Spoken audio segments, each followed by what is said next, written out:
हाथी और सियार। चंदनवन एक विशालकाय जंगल था। जंगल में सभी प्रकार के जानवर रहते थे। जंगल में मोती नाम का एक हाथी भी रहता था।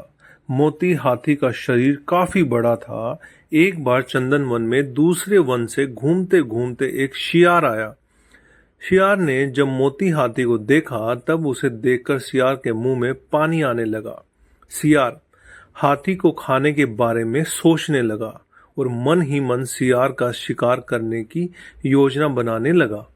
शियार सोचने लगा कि यह हाथी बहुत बड़ा है। अगर मैं इसका शिकार कर लूं तब मुझे कई दिनों तक भोजन की तलाश में भटकना नहीं पड़ेगा।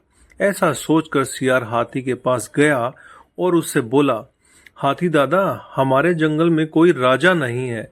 हमारे जंगल के सभी जानवर चाहते हैं कि कोई बड़ा और समझदार जानवर हमारे जंगल का राजा बने। आप बड़े और समझदार दोनों हैं। क्या आप हमारे जंगल का राजा बनना पसंद करोगे?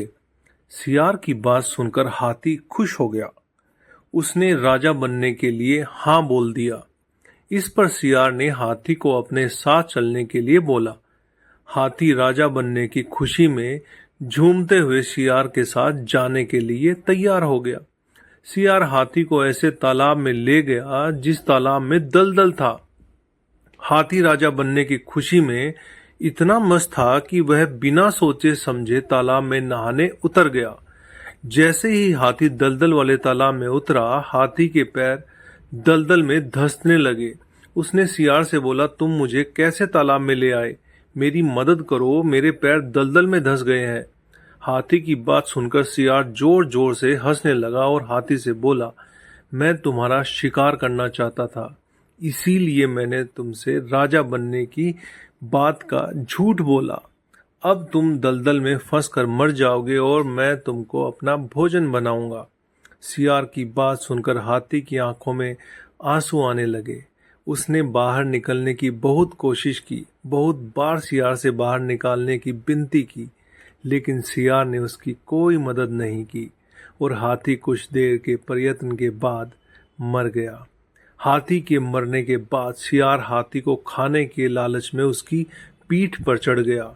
हाथी को खाने के लालच में शियार यह भूल गया कि वह भी हाथी के साथ दलदल में नीचे जाता जा रहा है और अंत में शियार भी हाथी के साथ धीरे धीरे दलदल में धंस कर मर गया।